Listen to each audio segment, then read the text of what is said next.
Om Namo Bhagavate Vasudevaya.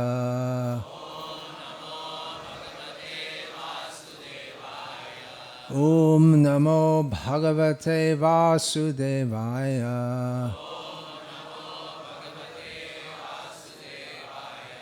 Om Namo Bhagavate Vasudevaya.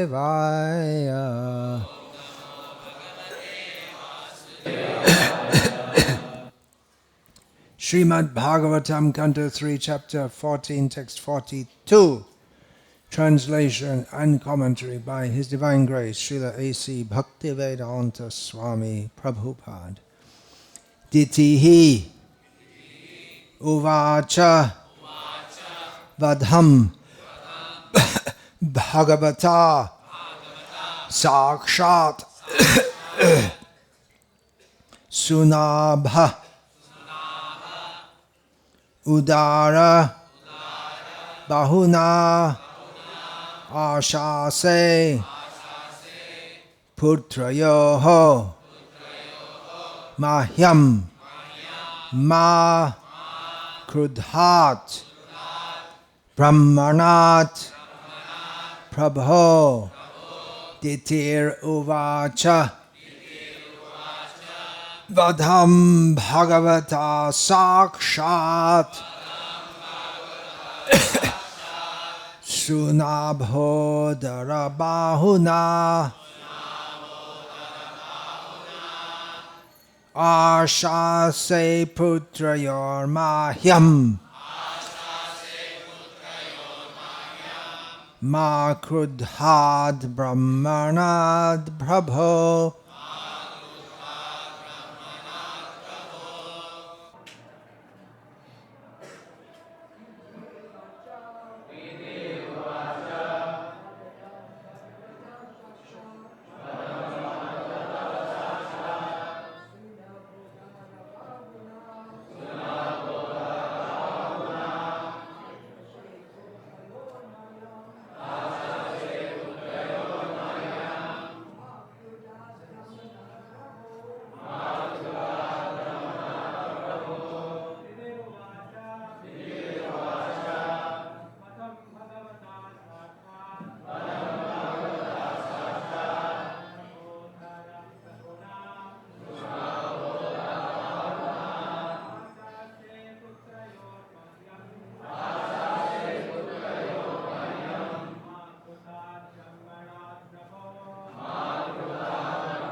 Ditihi Uvacha.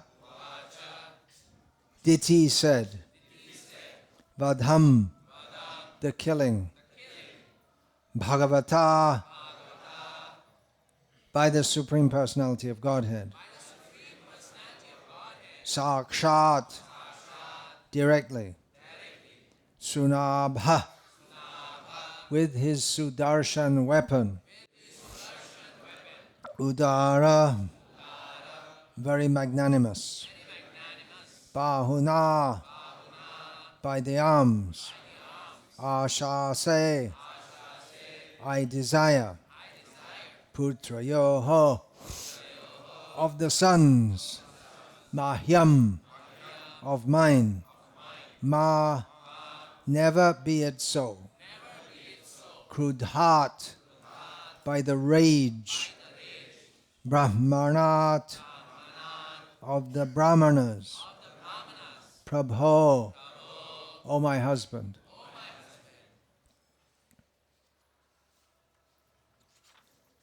Diti said, it is very good that my sons will be magnanimously killed by the arms of the personality of Godhead with his Sudarshan weapon. O my husband, may they never be killed by the wrath of the Brahmana devotees. Purport. When Diti heard from her husband that the great souls would be angered by the activities of her sons, she was very anxious.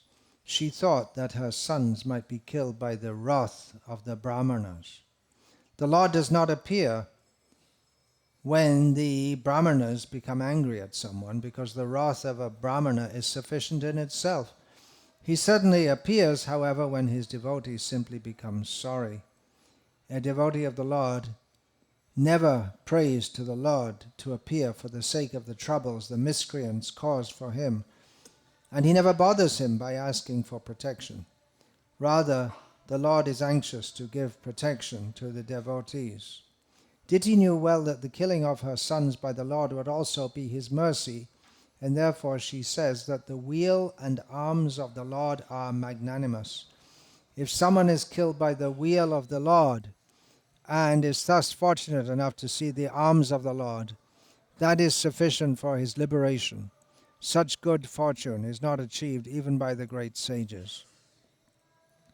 Om Ajnana Timirandhasya Jnananjana Shalakaya Chakshurunmilitam Yena Tasmai Shri Gurave Namaha Nama Shreshtam Manumapi Shachiputram Atra Surupam Rupam Tasya Grajamurpurim Maturim Goshtavatim Radha Kundam Girivaramaho Radhika Madhavasham Prapto Yasya Pratita Kripaya Shri Gurum Tamnatos Vandeham Shri Guru Shriataf Parakamalam Shri Gurun Vaishnavanscha Shri Rupam Sagrajatam Sahagarna Raghunatan Vitam Tam Sajivam Sadvaitam Savadhutam Parjana Sahitam Krishna Chaitanya Devam Shri Radha Krishna Pada Sahagarna Lalita Shri Vishakha Vitamscha Guru Vaishnav Bhagavan Tina Smarane Hoy Vigna Vinashan Anayashe Hoy Nijabhachita Pura Hare Krishna Krishna Krishna Hare Hare Hare Rama Rama Rama Hare Hare. Please put your phones off. Thank you. Diti is pleased that her sons are going to be killed by the Supreme Lord. She accepts that they're going to be killed. It's inevitable. By the word sakshat, it means that she's pleased that they're going to be killed directly by Bhagavan, the Supreme Personality of Godhead. Because he kills everyone indirectly, mostly indirectly. But that they'll be killed by him personally is a great boon for demons, although they don't recognize it, because they're immediately delivered from all their sinful reactions and put in the impersonal Brahman to chill off for a long time in the impersonal Brahman. So she accepts. Anyway, they have to die. But if they were cursed by brahmanas, that would be a worse fate. Already, Jai and Vijay had been cursed by brahmanas, and they fell down. We're allowed to say that? They fell down, well, it does say in the Bhagavatam, from the spiritual world. And they chose to be demons for 3 lives rather than good souls for 7 lives. But there's a great danger in being demons, because you could again get cursed. And then you get another curse on top of that. And it could go on, a downward spiral. And then if you get cursed again, then you take a demoniac birth, again you have a demoniac mentality, and then again you become more demoniac and you have to spend more lives, and it just can go on and on and on. Mama prapraiva kaunteya. This Krishna says, he sends demoniac people, tanahang drishyakrurang samsareshu naradhaman kshipyami ajasram ashubhan. The ajasra means without stop, again and again put in demoniac species of life. What's the solution? Krishna's mercy,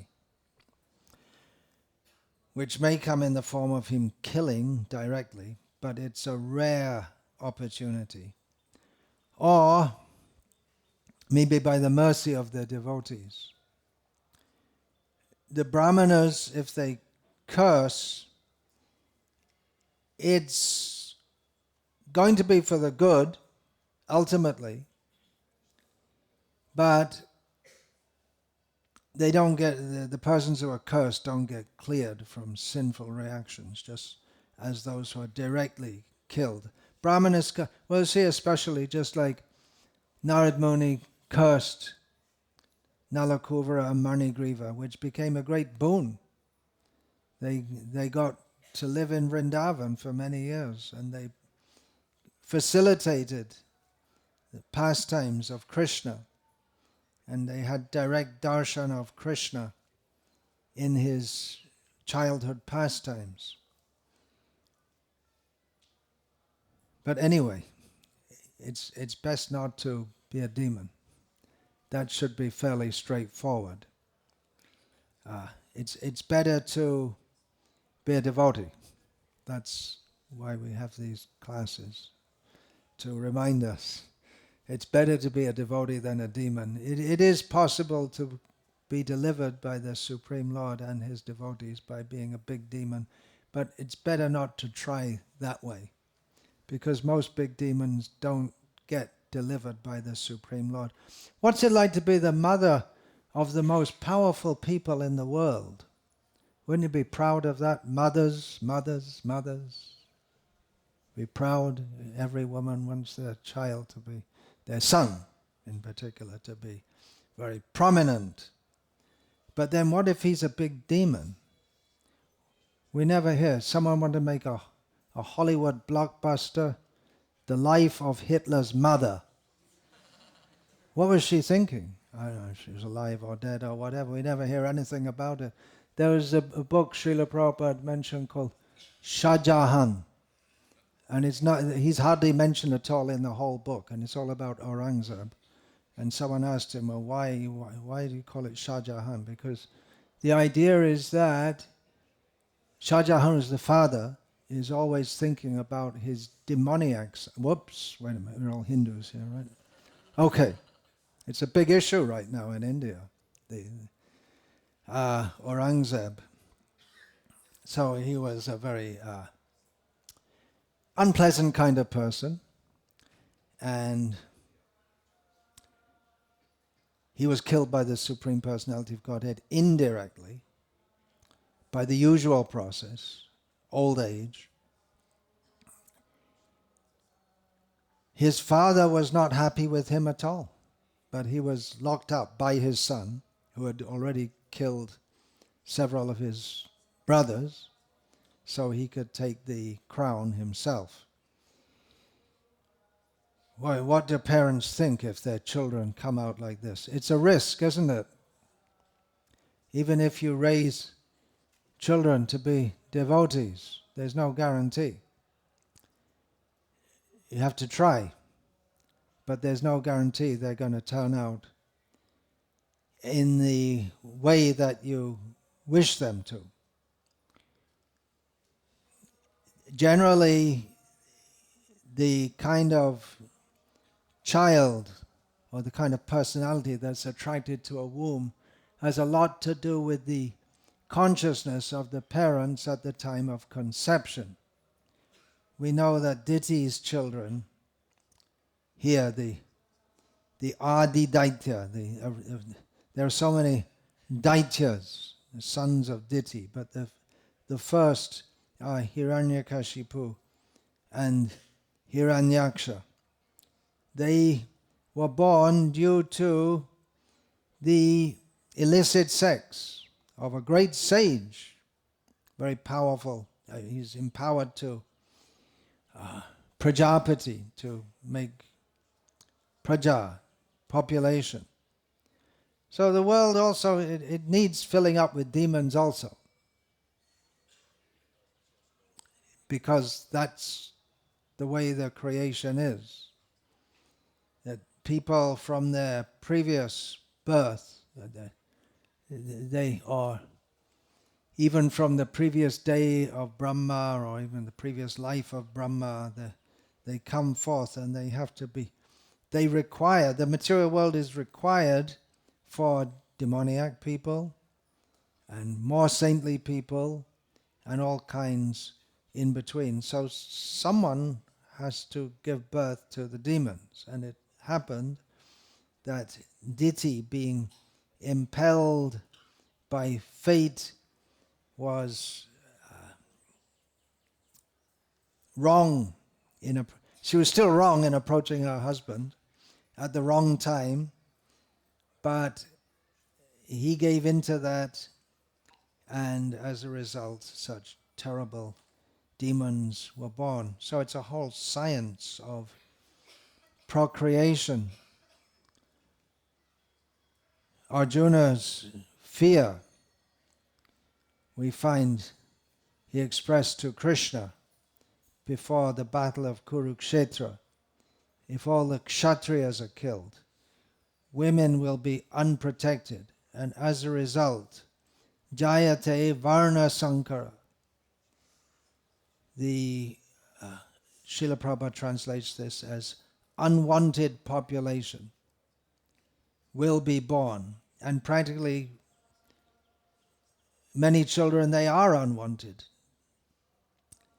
nowadays. They're not, they just kind of happen.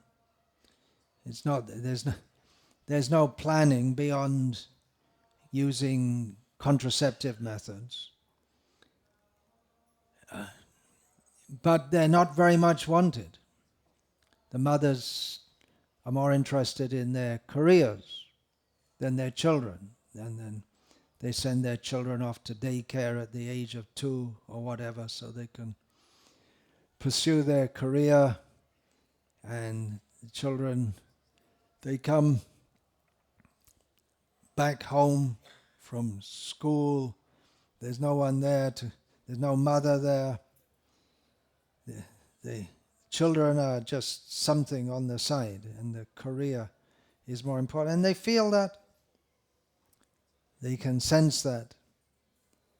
And then they become frustrated, and some of them might get a gun and shoot others dead. For instance, they're not all so extreme, but feeling of not being wanted, and we say, what's wrong with the world today, what's wrong with children today, we can blame it on smartphones. And yeah, that's a factor, no doubt. But it begins at conception. What kind of child is placed in the womb? There may be exceptions. Prahlad was placed in the womb of the wife of Hiranyakashipu, an exception. But the general rules are there, Varnashram society, for regulating every aspect of life to minimize the possibility of people becoming bad and to maximize the possibility of them being good, with the ultimate aim of going out of this material world altogether. That is the ultimate aim of Varnashram. And beyond Varnashram, there is attainment of Krishna Prem, Krishna Vishayak Prema, Param Purushartha, Jar Age Trinatula Chari Purushartha. The general aims of life in 4 categories are Dharma, Artha, Kama, and Moksha. The word Dharma is it's encompassing, covers every aspect of life, acting according to the many rules of Varnashram, which regulate every factor of life down to so many details. And then Artha, Srila Prabhupada usually translates this as economic development, minimally livelihood. That's all covered by Dharma. If we're following Varnashram Dharma, then we don't have to bother very much about what is going to be our means of income. We perform our Dharma and automatically our livelihood is taken care of. Dharma, Artha, Kama, and the need in human life for gratification of the senses, which in the beginning of Bhagavad-gita, Lord Krishna talks about controlling the senses, because Kama is very dangerous. Desire, especially sexual desire, that's how this whole story is coming about. Or it's one factor in this whole unfolding of the birth of the twins, Hiranyaksha, Hiranyakashipu. Karma, which is not according to religious principles. Lord Krishna says, Dhamma viruddha bhuteshu kamosmi bharatarshava. I am that sex. I am that sex which is according to religious principles is a representation of me. But that which is performed not according to religious principles is simply a disaster in society. It can spoil someone's life. And the life, if there's conception from illicit sex, is going to be Varna Sankara. There's going to be bad children, or children invested with a bad mentality, demoniac mentality. And illicit sex can just mess up your life completely. It used to be that someone caught involved in illicit sex, their whole reputation, career, everything finished. That's changing now as the society becomes more demoniac. One prominent example is the present King of England, who got divorced and married a divorcee. And his predecessor, going back about, not sure exactly, about 80 years maybe, something, not sure how much,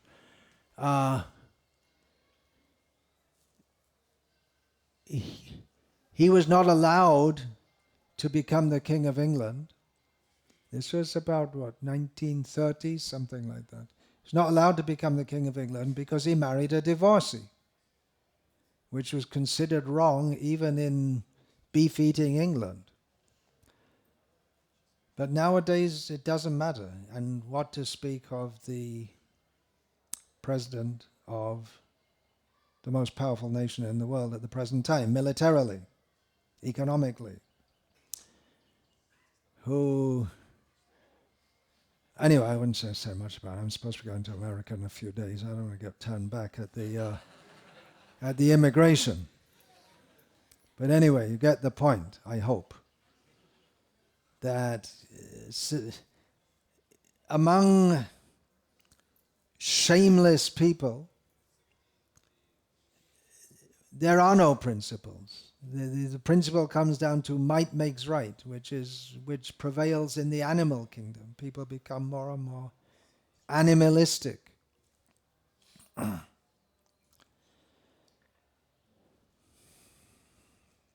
We can see that here, even though Diti has made a mistake, serious mistake, she's pleased that her children are going to be killed by the Supreme Lord, because she understands, she's after all the wife of a great rishi, she understands that that's a great mercy, to die seeing the Supreme Lord directly. I'll just throw in a little anecdote here, that when Srila Prabhupada was preaching in Amritsar about 1970, something like this, it must have been the first time he came back to India with a group of Western disciples. And it was a sensation in India, the Western disciples. It's still, people come to Mayapur and they're amazed by seeing Western devotees.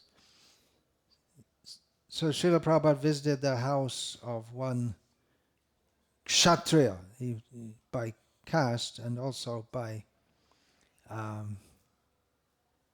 action, inasmuch his name was Singh, Punjab, and the man showed him the heads of tigers which he had on the wall. And you might think, well, Prabhupada said, that's not good, killing tigers. But Prabhupada said, did you shoot them yourself? He said, yes. Oh, very good, Prabhupada said. And then Mr. Singh said that, something bothers me, because an astrologer told me that I was fighting in the battle of Kurukshetra on the Kuru side against the Pandavas. So I feel very bad about that. But I said, no, that can't be true, because they all got liberation. They all died seeing Krishna. Srila Prabhupada, we would say, if we were to judge in an ordinary way, we'd say he was very sharp to make that point. But Diti also knew, and she was pleased with that. Yeah, at that point I made one mistake in sexual activity, and at least among devotees, that should be there. We shouldn't become shameless. It's supposed to be a razor's edge, devotional life. It's good to have a razor's edge. If the razor becomes blunt and we just say, well, everything's okay, whatever you do, it's okay, you're chanting Hare Krishna, then you become just like the Prakrita Sahajiyas, against whom Srila Bhaktisiddhanta Saraswati Thakur in particular was very, very strong. They would indulge in illicit sexual activities and profess to be devotees of Chaitanya Mahaprabhu and Radha Krishna.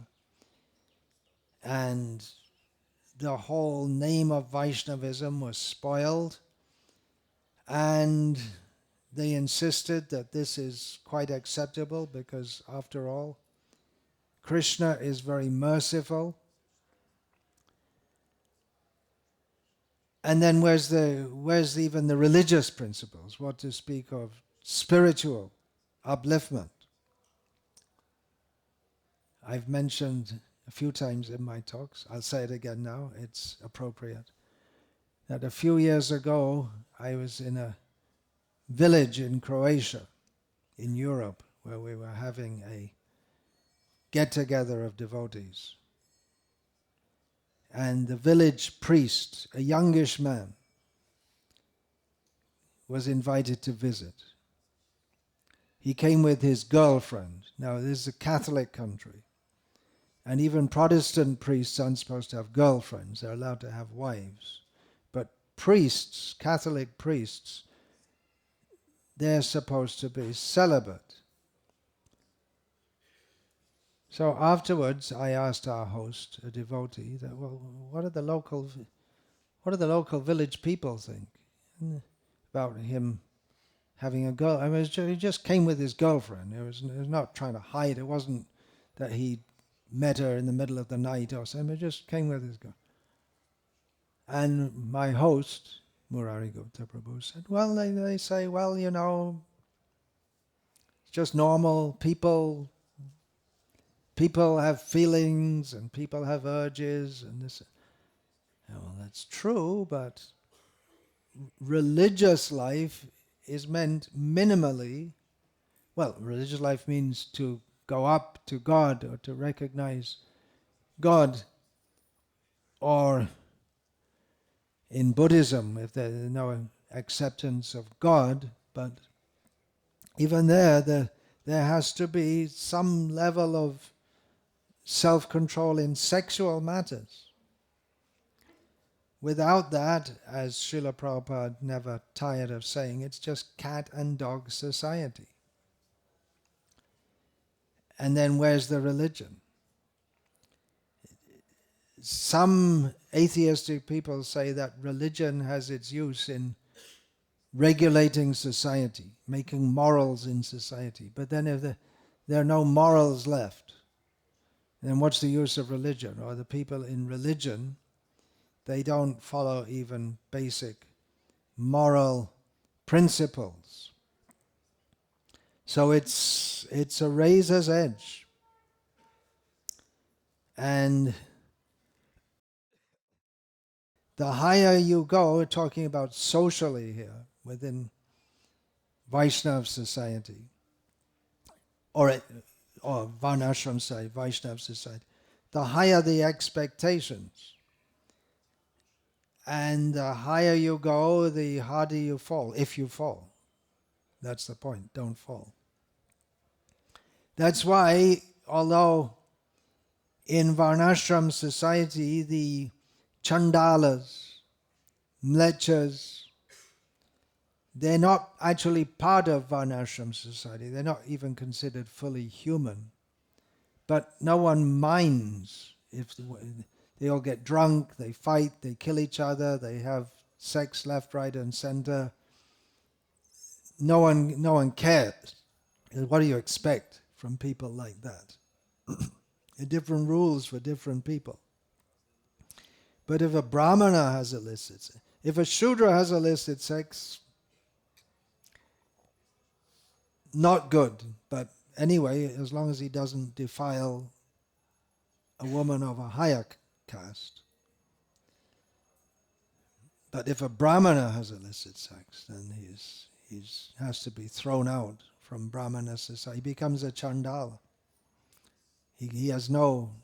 There may be some prayaschita, atonement, very severe. You have to do 7 years in a row, Chandrayana Vrata, something like very, very difficult Vrata. Now, bathing in the Ganga frees you from all sins. But we don't see that that's allowed in Vedic culture. You have to do some severe atonement. Saying the name of Krishna frees you from all sins. But that's not allowed in that, oh, he was caught having a list to say, oh, Hare Krishna.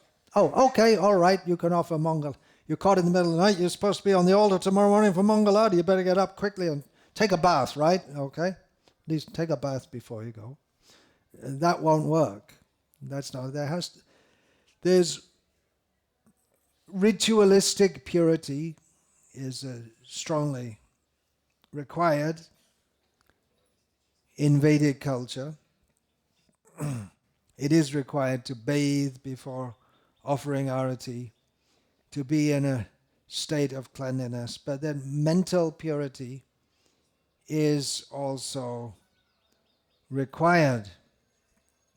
At Guruvayur temple in Kerala, the priests, they take turns to do the priestly duties. That means worshipping Krishna in the temple. And they're not allowed to go home that means for a month, 2 months, 3 months, they're not allowed to go home. They're not allowed to be with their wives. They make sure they don't have even what could be called licit sex.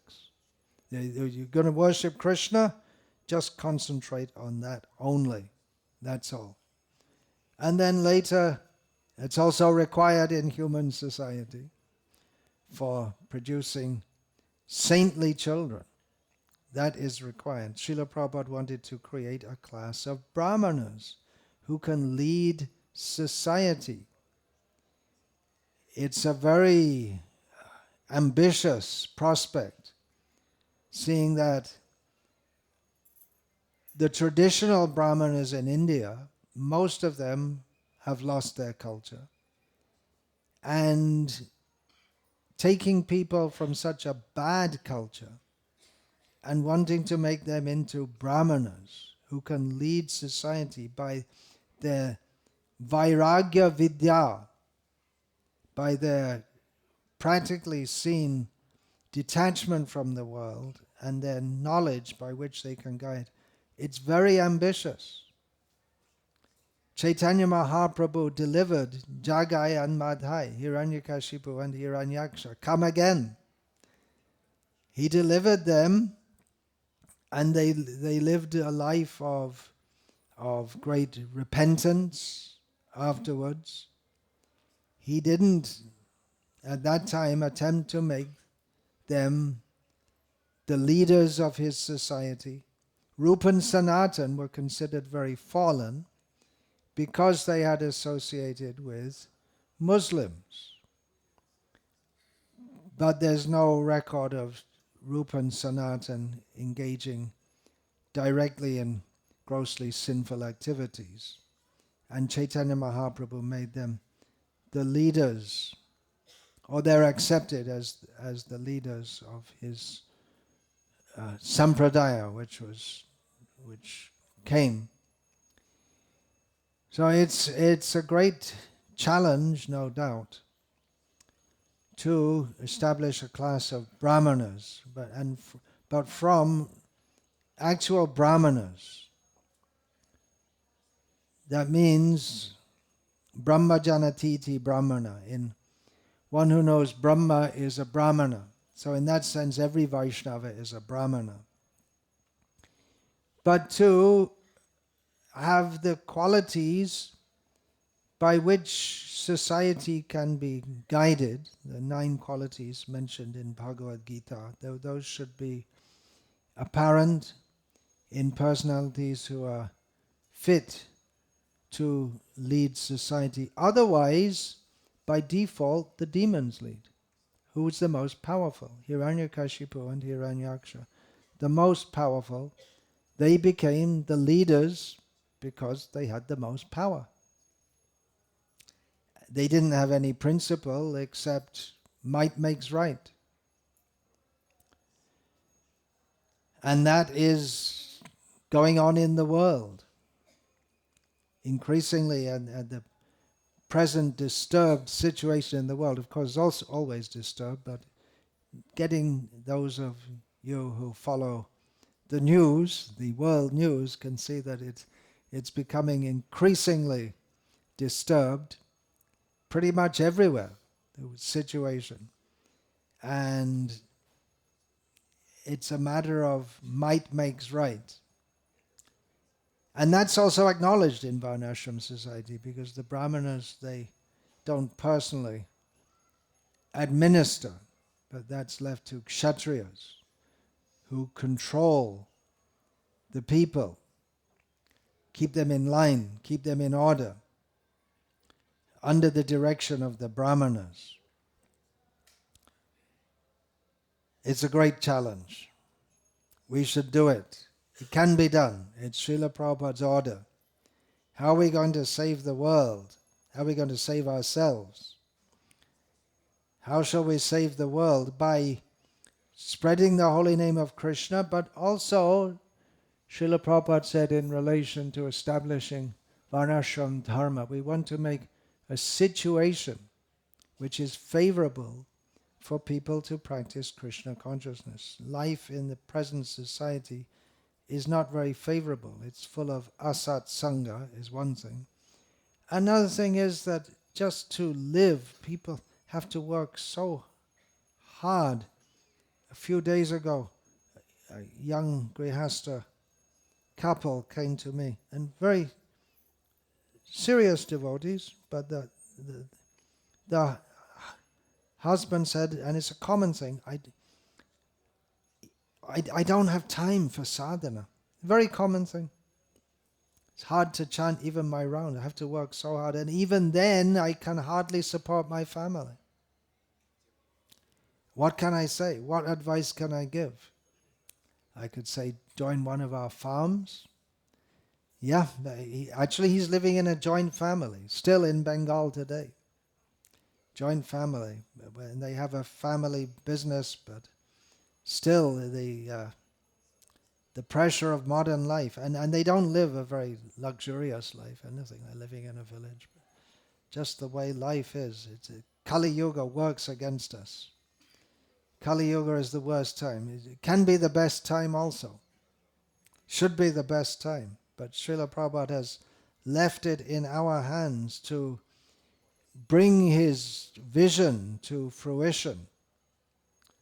That's going on in some ways. We can see so many people coming here to Mayapur and getting some inspiration for Krishna consciousness.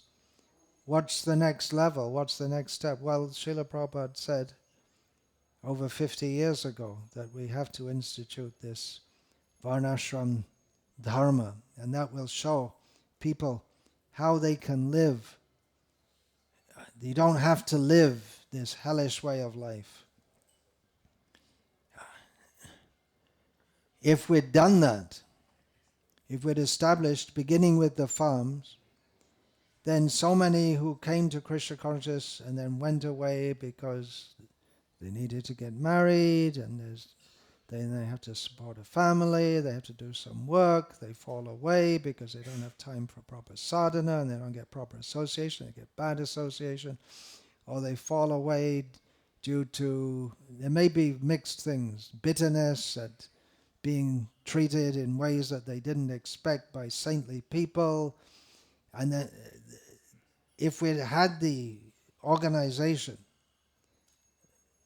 the farm communities where people are happy in what they're doing, their work, so many could have been saved.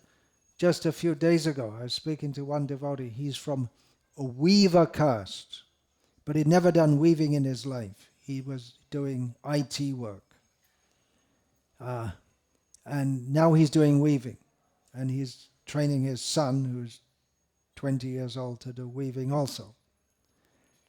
So he said, I've done many things in my life. I've had many engagements. I was doing IT work, then after coming to Krishna consciousness, I had many engagements.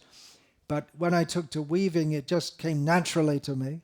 And I feel so happy doing this. It's just, I feel like it's what I should be doing. It's still there. It's just like Marwari's business. Look at all these new business, Ola, Zomato, they're all Marwaris, new businesses, but it's just in their blood doing businesses. So people are engaged according to what they like to do, and they have good association, they have good Krishna conscious program. We could have saved so many devotees, and so many will come and see. We're talking philosophy. Who's interested? Even so many people are coming here. They like to see, they like to look around, see the Westerners and see the deities and take a photo and eat an ice cream, but they're not interested in philosophy, hardly. Out of politeness, if you can stop them for a minute or two, you can speak something. But show them how we can live a better way of life. You don't need all these modern gadgets, and you don't need modern education. People say, well, if you don't give the children modern education, what will happen if they want to be part of normal society? Somehow people think that the society going on all around us is normal. Normal, to be insane, in the madhouse, to be insane is normal. The people in the madhouse think that all the doctors are insane. I was just speaking to a godbrother this morning. I asked him what his son's doing. He says he's going to be an airline pilot. He's a little disappointed because he said he never went to Kami school throughout his whole life. He doesn't have any qualification, no certificates. But they're in America, they're going to, in India they wouldn't allow it, but in America, by merit, they think you can do the job, okay, you're in. He's getting trained to be an airline pilot, so there you go. We should do it. Please think about it.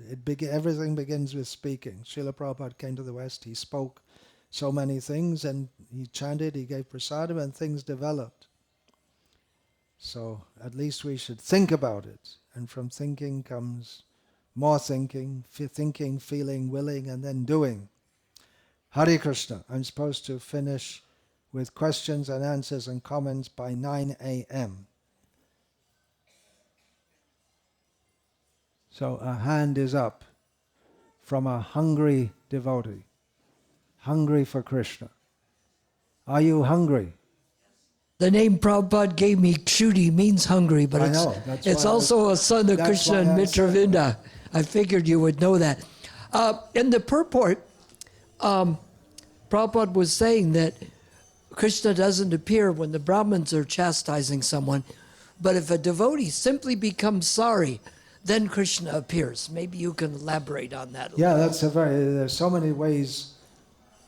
If you take a verse and a purport and you bring 50 devotees and ask them to give a class on it, it may be completely different classes, right? There's so much in every word that Srila Prabhupada gives, could be elaborated in so many ways. What was the point again? When a Brahmana becomes angry at someone, Krishna doesn't appear, but let's read it. The Lord does not appear when the Brahmanas become angry at someone, because the wrath of a Brahmana is sufficient in itself. In America you say wrath, I think. Is it? In Britain it's wrath. And for those of you who don't know, it means anger.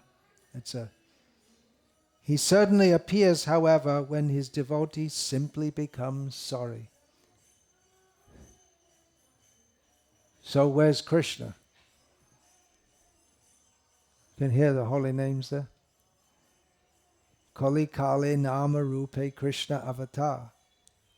In the age of Kali, Krishna appears as his name. He may not personally appear in every case, but his form is there, which is orchestrating everything in the world, is Paramatma, Daiva. Recently, just a few months ago, you could say I became aware after so many years of the importance of chapter 18, text 14 of Bhagavad-gita. And if you look at that, then you can look back at the whole of the rest of the Gita and everything in the world and see it in the light of that verse. That the ultimate factor in everything that's happening in the world is Daiva, which can be translated as fate or the hand of God, the will of the Lord. Not a blade of grass moves without his will. He's orchestrating everything. The unseen hand of God. And devotees see his hand in everything.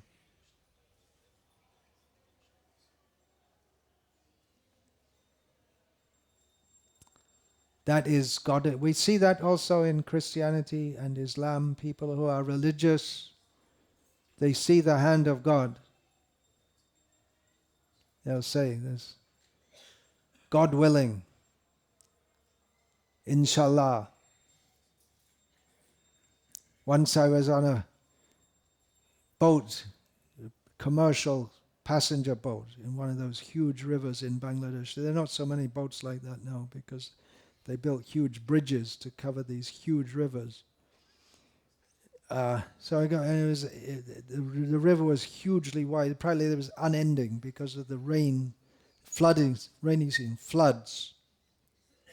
And you couldn't see where, it was very dangerous the boat pilots had to be very expert because the currents, and then you don't know where the bank is because it's covered by the whole country.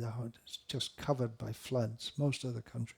So anyway, we're going in, crossing, and then there came a huge storm, which is not unusual at that time of year, and the boat is rocking this way and that way, and people are getting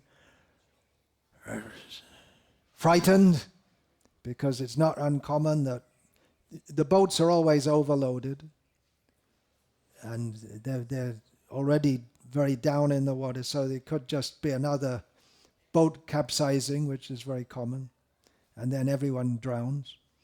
So I was sitting there, and there was a Muslim gentleman sitting in front of me. Muslim means they're all Muslim pretty much, but by his cap and everything. So he turned to the person sitting next to him and with sparkling eyes said, "Dekho, Alar Maya." As the rain is pouring and the boat is rocking, he says, "See, Allah's Maya." Using the word Maya, which is not a concept in Islam.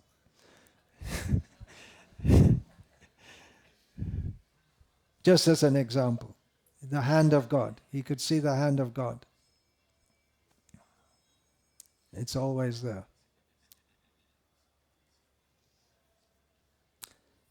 Hare Krishna. Anything else? Ladies? There's one hand right behind you. That's most convenient. It's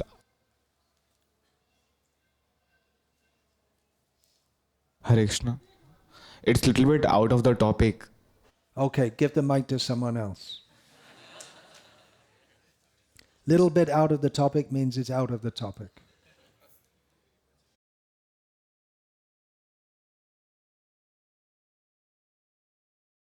Hare Krishna Maharaj, please accept my humble obeisances.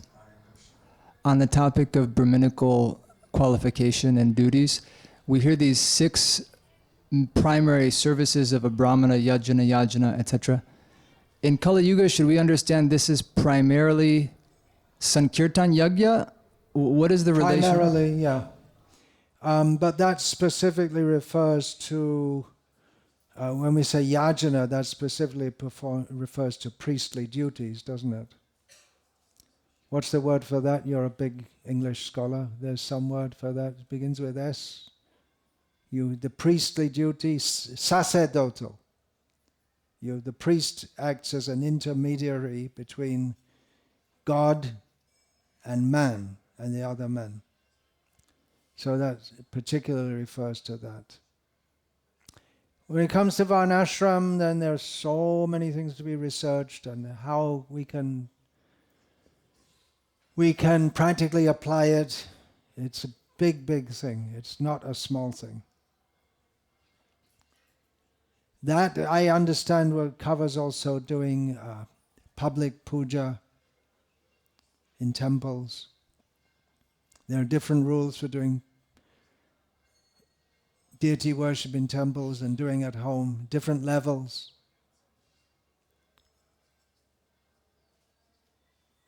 Thank you.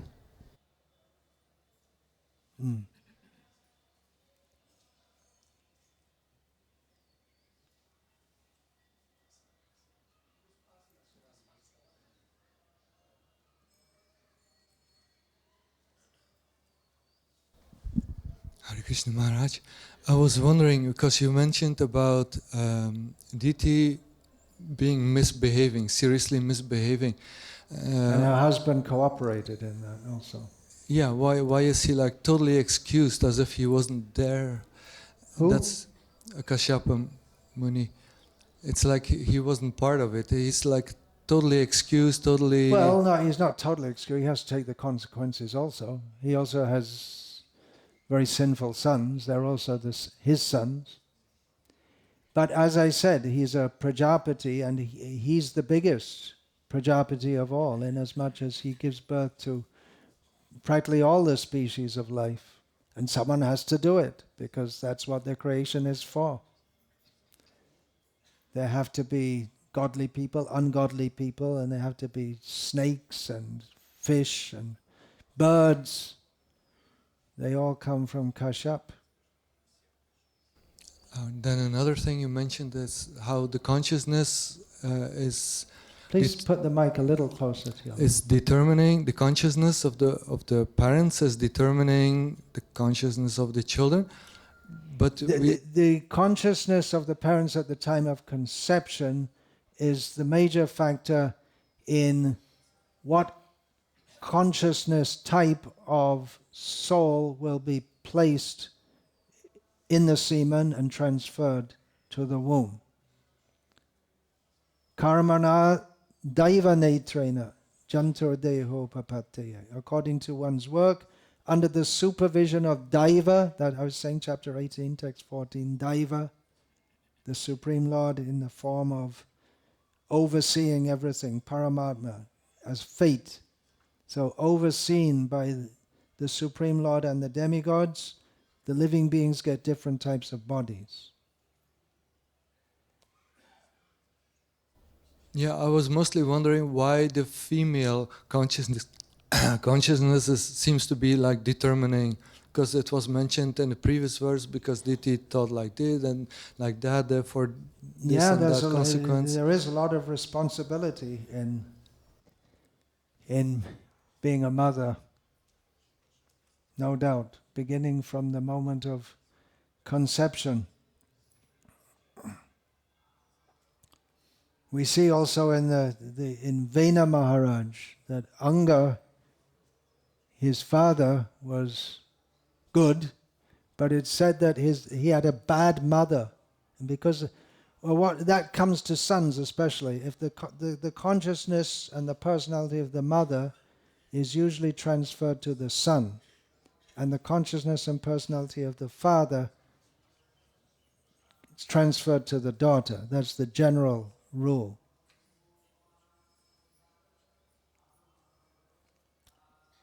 So we've heard from Srila Prabhupada and the Vedic scriptures.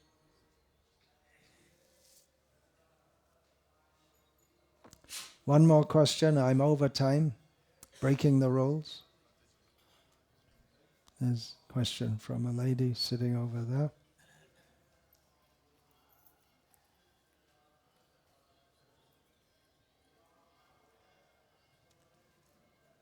Very hard for spirit souls in female bodies to accept a lot of these things, but it is what's in Shastra. So we accept it as fact. Hare Krishna Maharaj, thank you for a wonderful class. What was wonderful about it? So much information, and I really like that you're talking about Varnashrama, and I know you're like spearheading the Varnashrama movement. Okay, thank you. That's you didn't awesome. just say it as a formality. No. As is common. All right, thank you. So Maharaj, you know, in the Western countries, the people are so far removed from agricultural society that they see that kind of life as very austere, and they're afraid of how much work it would entail. And India also, the city people, even the village people don't want to do it. And they don't do it because it's all done by machines nowadays. They can't work as their forefathers did. City culture is in the villages in India to a large extent. It's all business now, the agriculture in India. Yeah, go on. So how do you foresee that we now we come to the how to. It's not an easy thing, as I was saying.